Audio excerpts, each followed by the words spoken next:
Donc on va parler de la louange ce matin. C'est peut-être un des sujets sur lequel j'aime le plus lire, parler et juste vivre. Et on va lire un psaume. Donc aussi un de mes livres préférés dans la Bible. Je pense que si on me donne les psaumes et l'évangile de Jean sur une île déserte, je vais peut-être pas vivre longtemps physiquement, mais spirituellement, je m'en sortirai. Et on va lire le psaume 100. Donc je vous invite, j'ai pas fait de PowerPoint et tout ça. Je me suis dit, c'est presque les vacances. Non, j'avoue, je suis pas fan de PowerPoint.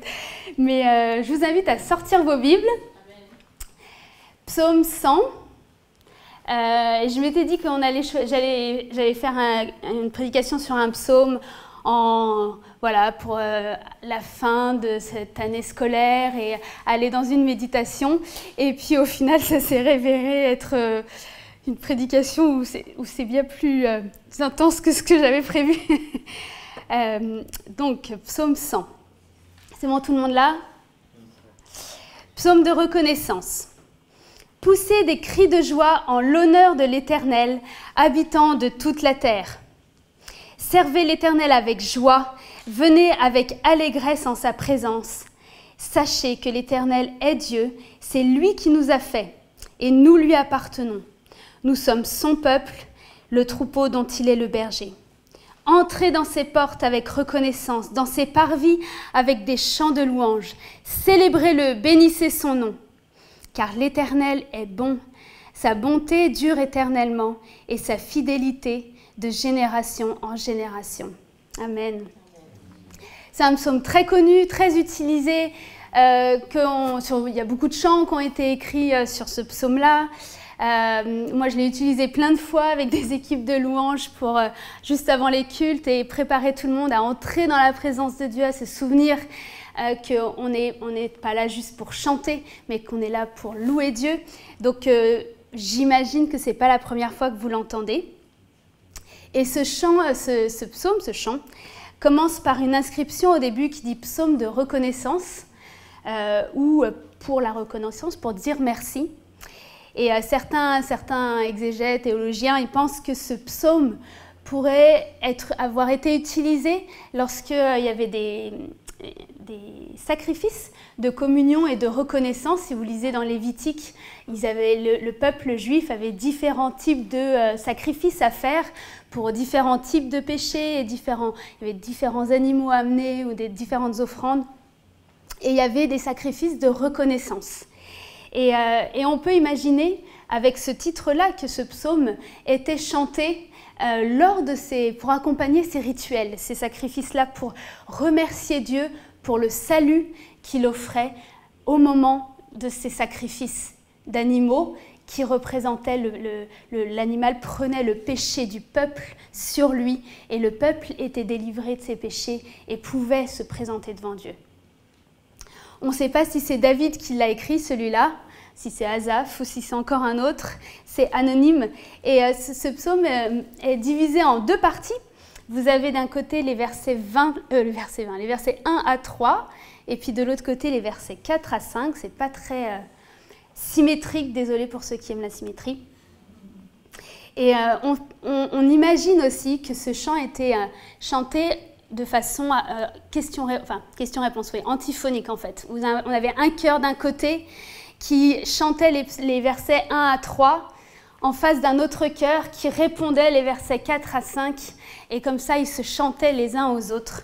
Et on a effectivement un peu une structure similaire. On a un appel à la louange dans les versets 1 et 2 avec « Poussez des cris de joie, servez l'Éternel, venez avec allégresse » et puis au verset 4 « Entrez dans ses portes avec reconnaissance, dans ses parvis avec la louange » et de l'autre côté, on a la déclaration de qui Dieu est dans les versets 3 et 5. Il est bon, c'est lui qui est Dieu, c'est lui qui nous a fait, on est à lui. Et sa fidélité demeure de génération et sa bonté dure éternellement. Et donc j'imagine deux chorales, deux chœurs qui se répondent les uns aux autres et qui disent la grandeur de Dieu, qui disent mais venez et qui chantent peut-être même pour le peuple On peut imaginer plein de choses. Moi, j'ai une grande imagination. Et je vois la scène. Je vois la scène devant au temple de Jérusalem où les gens acclament Dieu et en même temps se disent les choses les uns aux autres. Il y a une puissance dans le fait de chanter ensemble. Et donc j'aimerais partager avec vous, après cette petite introduction rapide sur de quoi on parle, c'est comment est ce texte, comment il est structuré. J'ai 2 pensées pour nous ce matin autour de ce psaume, et en fait en le lisant, en le relisant, je le connais, enfin on le connaît bien, et puis en le relisant, je me suis dit, mais en fait il y a tellement de choses que je pourrais dire, et je vais essayer de faire court et droit au but. La première pensée que j'ai, c'est cette invitation que je voulais vous partager, c'est l'invitation à venir louer Dieu dans ses parvis. Il y a différents types de psaumes qui existent et il y a quelques semaines, j'ai prêché sur Habakkuk et les psaumes de lamentation. Et c'est pas le même registre. On a ces psaumes de lamentation, c'est 2/3 des psaumes où on dit notre misère, notre colère, nos doutes, nos peurs, nos incompréhensions à Dieu, mais on a ces psaumes aussi de louange et où on magnifie Dieu, où on lui rend gloire, on regarde à ce qu'il a fait et qui il est, et on lui apporte notre reconnaissance. La louange, ça a plein d'aspects différents, hein, je ne vais pas prétendre tout couvrir aujourd'hui, mais si on donnait une définition un peu générale, c'est faire une action pour dire l'admiration qu'on porte à quelqu'un, c'est déclarer les qualités de quelqu'un, c'est porter en estime quelqu'un et le dire. Et souvent, la louange, c'est pas quelque chose, ça peut se faire face à face, les yeux dans les yeux en face de quelqu'un, mais c'est souvent public. C'est pas quelque chose que on se dit entre moi-même avec moi-même. Ah ouais, Dieu il est grand. C'est quelque chose qui est public, qui est large, qui est énoncé. Et on a dans ce psaume plusieurs verbes à l'impératif où le psalmiste donne quelque sorte des ordres à ceux qui sont là et qui chantent. Poussez des cris de joie, chantez, célébrez, bénissez. C'est ça qu'on est censé faire à l'écoute de ce psaume. Et il y a d'autres verbes dans ce psaume qui nous demandent de nous mettre en mouvement.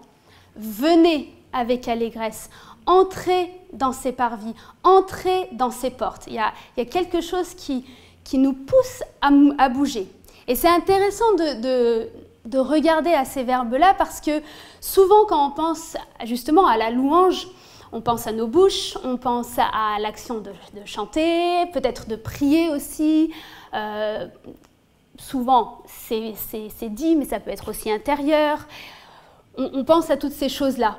Mais on n'imagine pas forcément que ça nous amène à bouger. On ne pense pas forcément au mouvement quand on pense à la louange. Sauf ceux qui sont très extravagants et qui sont capables de danser toute la nuit. Et j'aimerais juste lire avec vous un passage très court dans Apocalypse. Je sais, je passe des psaumes à l'Apocalypse. Apocalypse 4, où Jean a reçu ce même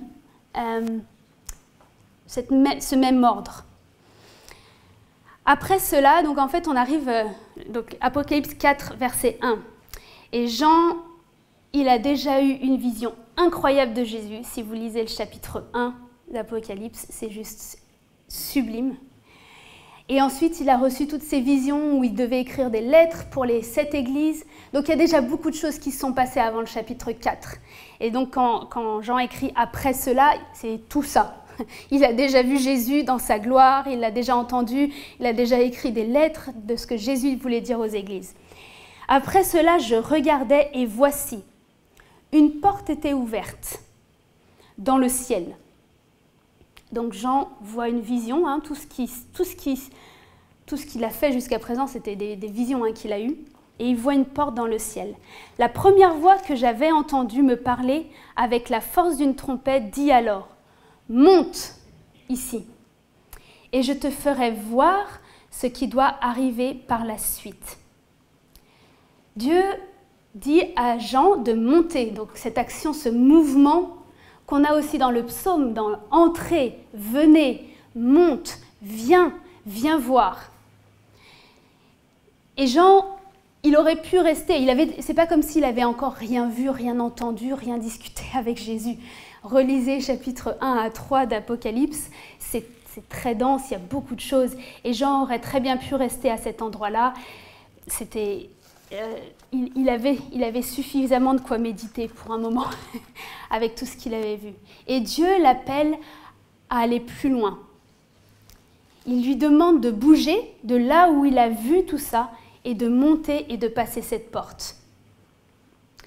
Et là, en lisant, on dit, monte ici, je te ferai voir ce qui doit arriver par la suite. Et donc, on peut se dire, il va avoir une suite de révélations. Effectivement, hein, si vous continuez Apocalypse, il lui montre plein de choses, des tribulations, des persécutions et la victoire aussi du Christ, de l'agneau, etc. Mais on pourrait imaginer que c'est ça qui vient directement derrière. Et en fait, non. Au chapitre 4 de l'Apocalypse, Jean est emmené dans cette salle, dans un lieu où il y a l'adoration de l'agneau. Il se retrouve devant les anciens, devant les êtres vivants autour de trône, et qui chantent « Saint, Saint, Saint est l'Éternel. Digne, digne, digne est l'agneau de recevoir la puissance, l'honneur, la gloire, la sagesse, l'autorité. » Jean n'est pas arrivé dans une autre vision d'abord de tout ce qui allait se passer dans le monde. Dieu l'a fait venir dans un lieu où sa présence, où il était là, et c'est pas comme s'il n'était pas là avant, c'est qu'il l'a amené un petit peu plus loin. Et ma première pensée dans ce psaume 100, c'est qu'on a cette même invitation que Jean a eue. Dieu nous invite, Dieu nous appelle à entrer dans sa présence, dans ses parvis, là où il règne, là où il siège, là où les anciens l'acclament et le servent par leur adoration. Oui, Dieu nous appelle aussi à le louer par nos bouches, par nos chants, par nos instruments. Le psalmiste nous encourage à pousser des cris de joie, à chanter. Et quand quand Jean arrive dans cette salle où il y a les anciens qui sont là, ils chantent saint et digne. Mais comme Jean, Dieu nous appelle à venir plus loin, à entrer dans cette présence où sa louange et son adoration sont là en continu. On a un pas à faire, pas forcément physique, mais intérieur, à vouloir plus, à s'approcher le plus proche possible. Dieu nous invite à venir dans la salle du trône où sa présence est tellement riche, puissante, parfaite. Et dans ces lieux, il y a aussi des chants, il y a aussi de la joie. Et Dieu nous appelle à le célébrer pas de loin, pas juste en nous souvenant de ce qu'il est, mais à venir l'adorer jusqu'à ses pieds. Et souvent, je pense qu'on fait cette première étape de venir en nous souvenant de qui il est. Et encore une fois, c'est juste, c'est bon, le psalmiste nous le dit. Et Dieu se manifeste dans ces moments-là. Mais je pense que ça prend un peu plus de temps et une recherche de sa présence pour aller plus loin et venir dans cette salle du trône. C'est un peu comme si on entrait dans un palais, dans une grande salle, où il y a des objets magnifiques de toute beauté. Je ne sais pas à quoi ça vous fait référence. Moi, j'imagine Versailles, où on voit tout est en or, où il y a des magnifiques tableaux. Il y a peut-être même de la musique qui est super belle. On voit, c'est riche, c'est plein. Il y a plein de choses à contempler, à voir. Et on s'exclame devant ce qu'on voit. Et ensuite, il y a quelqu'un qui vient nous dire « Viens voir, passe la porte là-bas au fond. Il y a plus. Tu n'as pas encore tout vu. Monte, viens, entre. » Et là, on entre dans cette pièce qui est toujours, c'est toujours dans un lieu magnifique, où celui qui a créé toute la richesse qu'on vient de contempler, qui a créé toute la beauté qu'on vient d'admirer, qui a laissé de lui-même dans ses œuvres, parce qu'un artiste laisse toujours de sa personnalité dans ce qu'il crée. En fait, on entre dans la salle où le Créateur est. Il était déjà là, dans la pièce précédente, mais là, on peut venir juste à ses pieds. Et au lieu de dire je t'adore parce que je vois cette magnifique beauté, c'est je t'adore parce que je te vois. Est-ce que la première étape n'était pas bonne? Est-ce qu'il n'aurait pas fallu passer par là? Non. Non, non, au contraire. Mais est-ce que ça ne vaut pas le coup de passer la petite porte et d'aller jusqu'au bout et d'essayer et de ne pas se contenter simplement de voir l'œuvre du Créateur, mais d'aller jusque vers le Créateur. Et donc, il y a ce mouvement auquel le psalmiste nous invite, d'entrer et de garder à l'esprit quand on adore Dieu, que quand on le loue et quand on l'adore, on peut l'adorer en contemplant ce qu'il a fait.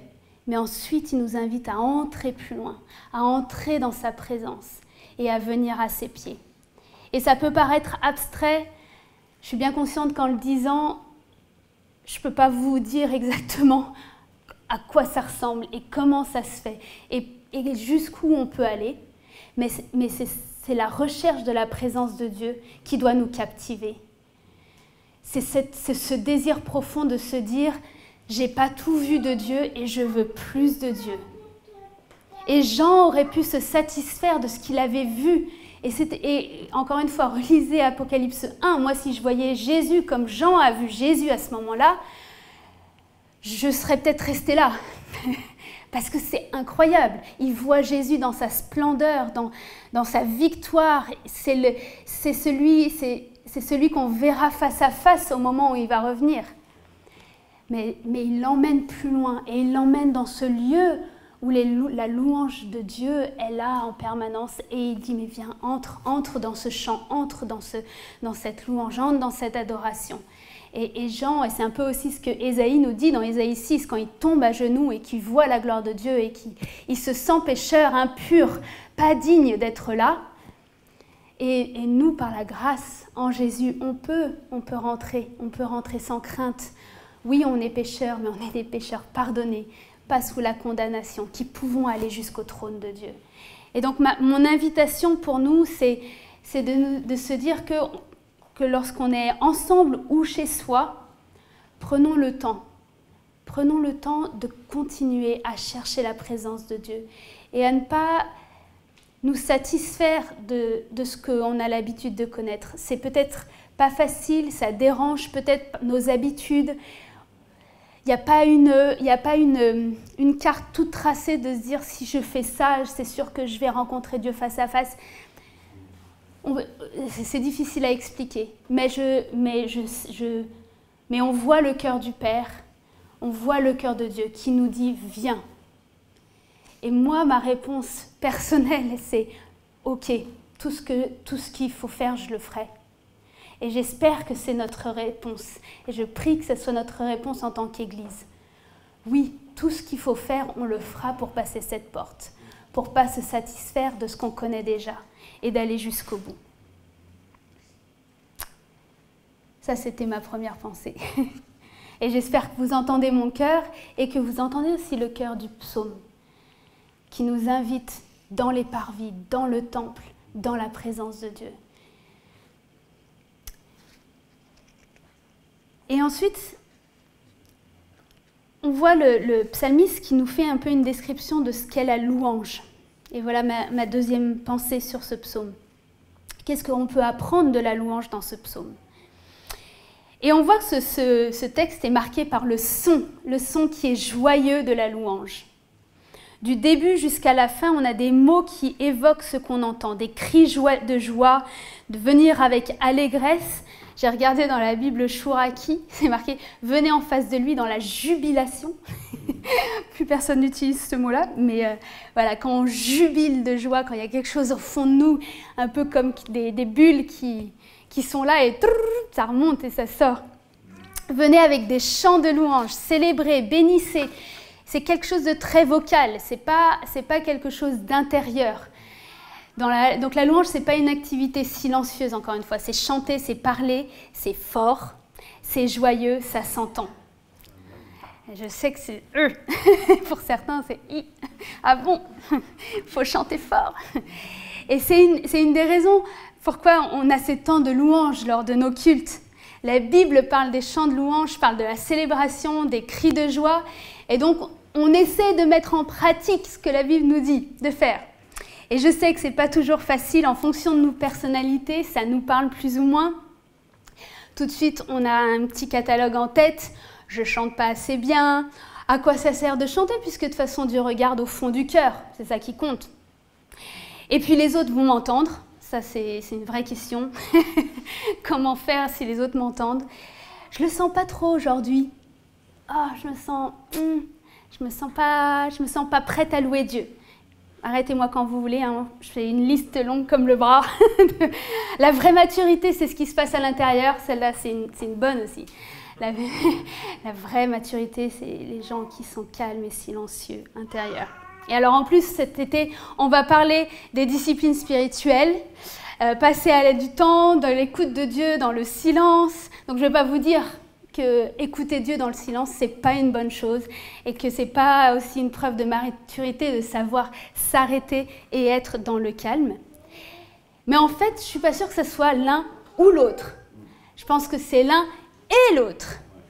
Que ce n'est pas écouter juste Dieu en silence ou je chante et je danse et je pousse des cris de joie. C'est les deux. C'est pas soit la lamentation ou soit la joie. La vie, c'est les deux. Et Dieu attend de nous les deux. C'est pas être dans le calme sans bouger, assis, ou alors pour les très extravertis, la danse, les sauts et les cris de joie. C'est les deux. Le corps est engagé aussi dans la louange. Dieu appelle tout notre être à le louer. La louange exprimée, chantée, c'est pas juste un truc pour les musiciens qui savent jouer du piano, qui savent chanter. C'est pas juste pour ceux qui sont un peu extravertis dans leur caractère et qui ont peut-être plus, on va leur accorder ça, de facilité à s'exprimer à haute voix. Mais ça nous demande tous de sortir de notre zone de confort.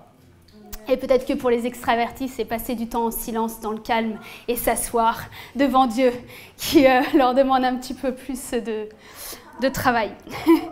Mais les deux sont importants. Les deux sont importants et les deux nous amènent devant Dieu.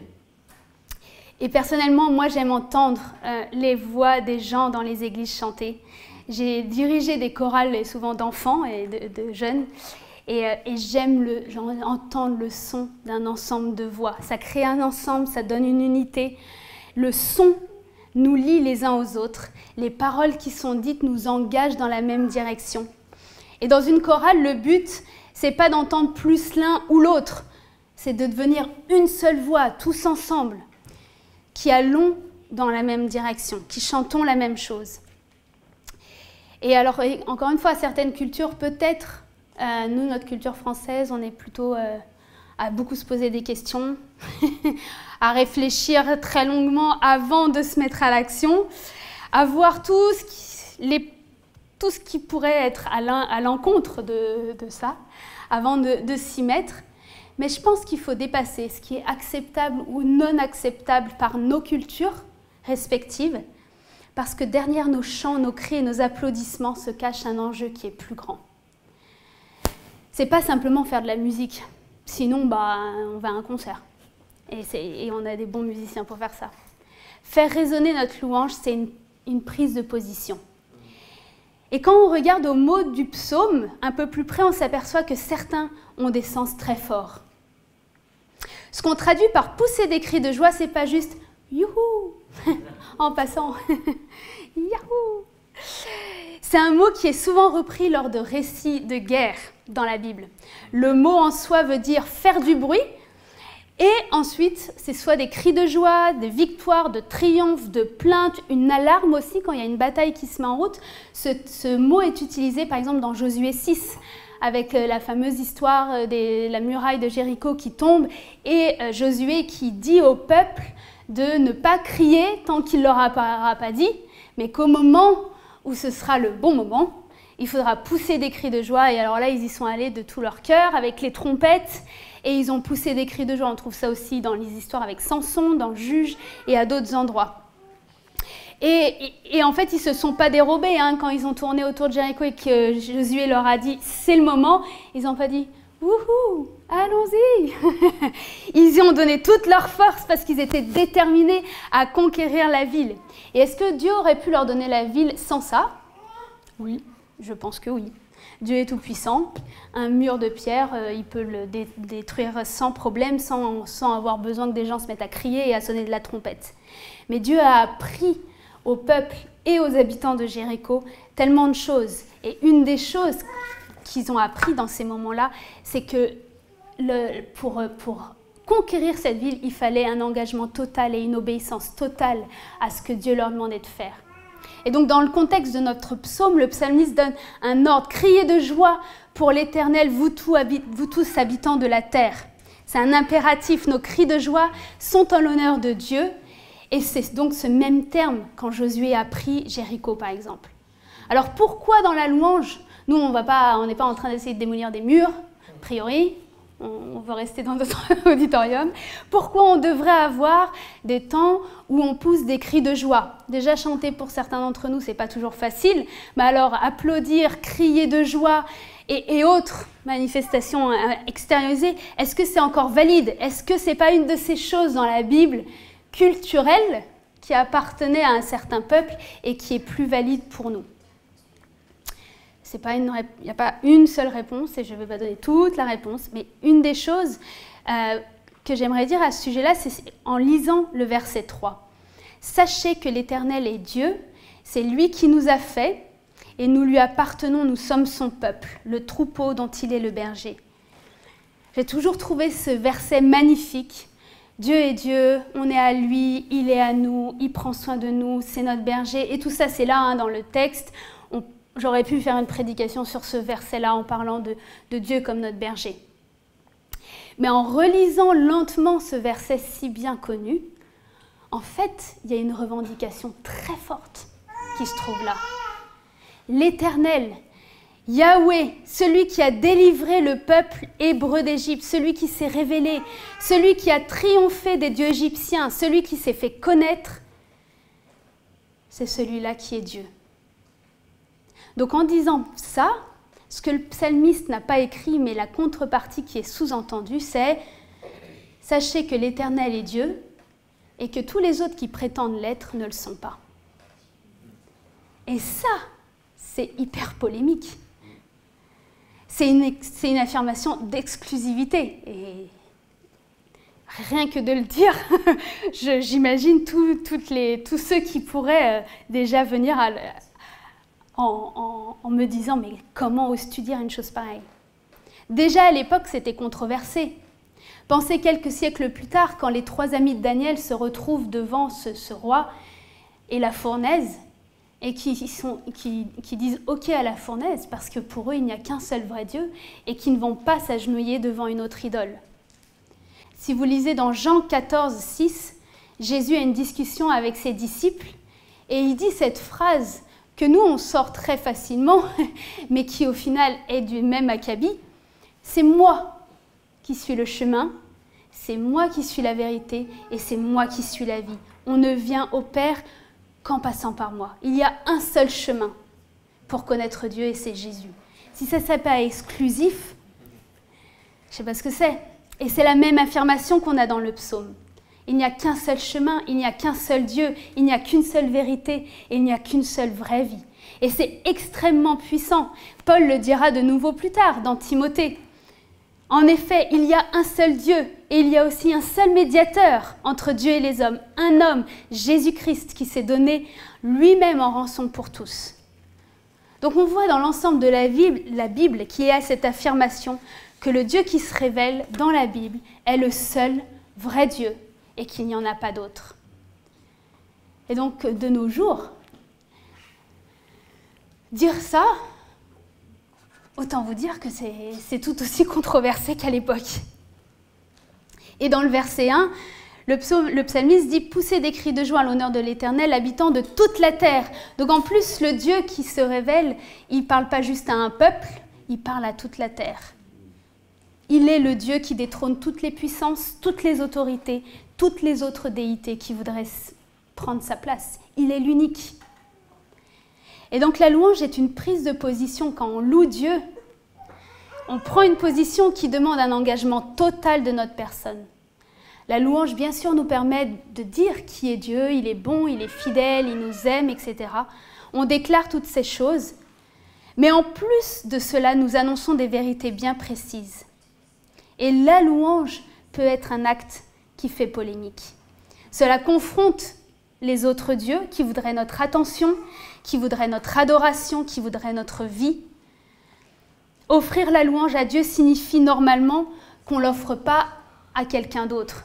C'est un peu comme dans un match de foot avec les Olympiques, on est bien au jus.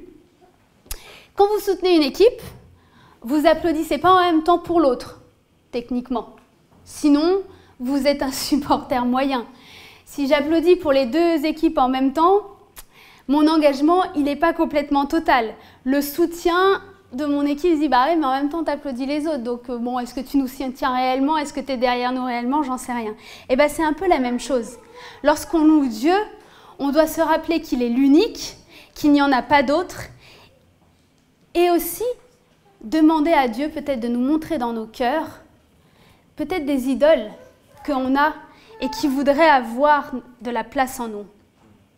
Et donc je pense que si ce terme de pousser des cris de joie qui fait référence à une bataille comme celle de Jéricho est utilisé au début, c'est parce qu'il y a un besoin et il y a une demande de Dieu que notre engagement soit complet et total lorsqu'on loue Dieu et lorsqu'on vit notre vie devant lui. Ça ne veut pas dire qu'en permanence on doit crier, qu'on doit chanter fort, etc. On va pas... Encore une fois, il y a de la place pour d'autres expressions, l'adoration, le silence. Mais la louange est toujours un positionnement. Et parfois, ce positionnement est menacé, plus ou moins en fonction des enjeux, de là où on se trouve, des gens avec qui on se trouve, des forces spirituelles qui sont en face de nous et qui voudraient prendre notre louange ou qui voudraient parfois même nous faire taire. Et je pense que dans ces moments-là, où nos propres doutes sur ce qu'on fait, qui on est, qui est Dieu. Et je pense que dans ces moments-là, un engagement total est requis de notre part. Et il y a une force dans un cri. Il y a une annonce prophétique que Dieu est là, que Dieu est l'unique et qu'il n'y en aura pas d'autre. On annonce quelque chose que pour certains, ils disent « bah ouais, où est ?» C'est pas nouveau, hein. Dans les psaumes, il y a aussi ça. « Il est où votre Dieu ?» Qu'est-ce qu'il fait? Comment les choses se passent puisqu'on ne voit pas ses actions. Et par nos louanges, par nos cris de joie, par nos applaudissements, par cette prise de position, on affirme prophétiquement qu'il est là. On affirme qu'il règne, on affirme qu'il a toute autorité et qu'un jour, toute la terre pliera le genou devant Dieu. Toute langue confessera qu'il est Seigneur à la gloire de Dieu son Père. Et donc, évidemment, ça touche au combat spirituel. Il faut savoir utiliser ces outils-là que Dieu nous a donnés. Mais ce n'est pas que ça. C'est aussi notre appel en tant qu'adorateurs de célébrer la grandeur et la puissance de notre Dieu. Si ce n'est pas nous, qui? Qui témoignera de la grandeur de Dieu? Qui chantera sa gloire? Qui racontera ses merveilles? Qui dira aux générations suivantes ce qu'il a fait pour nous? La louange, c'est aussi un moyen de passer de génération en génération et de témoigner de qui il est et de ce qu'il a fait pour nous. Si notre louange s'affaiblit, alors notre témoignage diminue petit à petit. Et nous perdons notre assurance et les générations derrière peuvent s'affaiblir aussi. Le psaume dit « Nous sommes son peuple, son troupeau qu'il conduit ». Sa louange, c'est notre responsabilité, c'est la responsabilité de ceux qui lui appartiennent. Le verset 5 d'ailleurs parle de génération. Notre louange aujourd'hui, notre désir de Dieu, notre proclamation du royaume permet aux générations suivantes de prendre le relais. Si nous, on diminue ça, il va falloir que les générations après nous aillent ramasser le bâton et reprennent la course, alors qu'on pourrait très bien la leur passer dans la main et qu'eux continuent. Oui, nos chants, nos cris de joie, nos applaudissements, nos déclarations de foi nous incitent à venir avec tout notre être. Est-ce que c'est ce que Dieu nous demande? À engager tout ce que nous sommes, notre corps, notre âme, notre esprit, nos émotions, nos pensées, tout ce que nous sommes. Derrière cette vérité forte, il ne nous demande pas de nous engager simplement parce que c'est un Dieu, c'est pas tout simplement, c'est parce qu'il n'est pas un Dieu tyran, c'est pas un Dieu qui nous demande de lui donner toute la gloire parce que c'est un Dieu égocentrique. C'est parce qu'il y a une vérité, qu'il est le seul, qu'il est l'unique et qui demande tout notre être et toute notre personne dans cet engagement-là. Alors quand nous nous réunissons pour louer Dieu ensemble, prenons la mesure de ce que nous faisons. Parfois on peut venir dans un culte ou même chez soi, il y a les moments communautaires mais il y a aussi la louange chez soi. Et on peut se dire, ok, je vais chanter un chant, 2 chants, et puis ensuite on va passer à ce qui compte vraiment le message, et puis voilà. Et en fait la louange, c'est difficile, la louange établit qui Dieu est, nous positionne par rapport à qui il est, et nous positionne dans ce monde spirituel qui nous entoure et dont nous faisons partie. On obéit à un commandement de Dieu, mais ça enclenche beaucoup plus que ce que nos yeux physiques peuvent voir. Et ça peut nous aider aussi quand on n'a pas envie ou qu'on ne comprend pas ce qui se passe vraiment. Et là, ce n'est pas une question de je le sens ou je ne le sens pas, j'ai envie ou je n'ai pas envie, je chante juste ou je ne chante pas juste. On s'en fout en vrai. Dieu, nulle part dans la Bible, c'est marqué que ceux qui chantent juste chantent à Dieu. Nulle part, c'est marqué ça. C'est chanter tous les peuples de la terre, louer Dieu, bénissez son nom. Nous ne louons pas Dieu parce que c'est ce qu'on fait quand on va à l'église, mais nous déclarons qu'il n'y a qu'un seul vrai Dieu, que c'est lui qui nous a fait, que notre allégeance va vers lui, et nous annonçons son royaume sur la terre comme dans les cieux. Alors voilà, c'était mes 2 pensées autour de ce psaume. On est invité à venir proche et très proche de son trône. Et quand on le contemple dans toute sa grandeur, dans toute sa puissance, dans toute son autorité, on peut prendre position et dire oui, j'ai vu Dieu et il n'y en a qu'un seul. Il n'y a qu'un chemin, il n'y a qu'une vérité, il n'y a qu'une vie. Et c'est Jésus qui nous amène au Père. Alors ne laissons pas la louange dans un coin parce que ce n'est pas notre truc pendant le culte, parce qu'on n'aime pas chanter. Ne laissons pas notre culture nous dicter comment est-ce qu'on doit louer Dieu. Mettons toute notre personnalité, chacun amène qui il est dans sa louange, mais ne nous laissons pas dicter notre façon de louer Dieu parce que nos pensées voudraient nous dire, parce que les autres voudraient nous dire, parce que ce qui semble culturellement bon, juste, plus facile. Il nous invite à venir proche, il nous invite à déclarer son règne, à déclarer qu'il est le vrai Dieu, à prendre position et à chaque fois aussi annoncer aux générations suivantes qui il est. Et le verset 5 nous dit bien pourquoi est-ce qu'on loue Dieu. Parce qu'il est bon.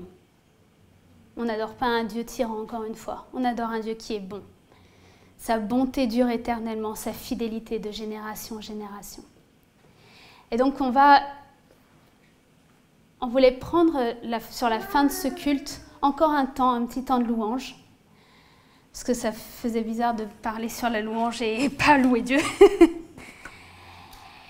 Et qu'on puisse engager tout notre être. Et je sais qu'on ne va peut-être pas pousser des cris de joie ce matin, mais si vous le sentez, allez-y, poussez des cris de joie parce que Dieu règne, Dieu est bon, Dieu est grand. Mais là où vous en êtes dans votre chemin, sur votre compréhension de la louange, là où vous en êtes dans votre... quel est votre prochain pas? Quel est votre prochain pas dans la louange? Est-ce que lever les mains vers Dieu, c'est déjà pour vous quelque chose d'inhabituel? Et la Bible nous invite à lever les mains. Est-ce que chanter de manière à ce que votre voisin immédiat vous entende enfin le son de votre voix? Est-ce que c'est ça votre prochain pas? Faites-le. On est frères et sœurs, on n'est pas là pour impressionner qui que ce soit, on est là pour déclarer qui Dieu est. Et il nous invite proche, il nous invite proche, il nous invite proche. Et donc ne résistez pas, et j'avais cette pensée pendant ce matin, la louange, ne résistons pas à l'appel de Dieu. ne résistons pas à ce qui nous appelle à vivre.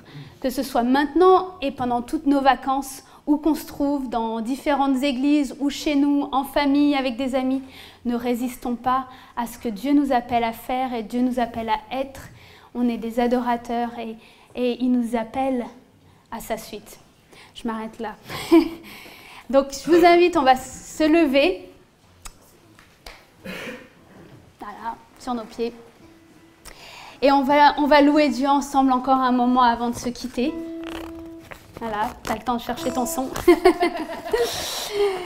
et je vous invite vraiment à laisser de côté ce qui pourrait sembler culturellement acceptable ou pour vous ou pour les gens à côté de vous.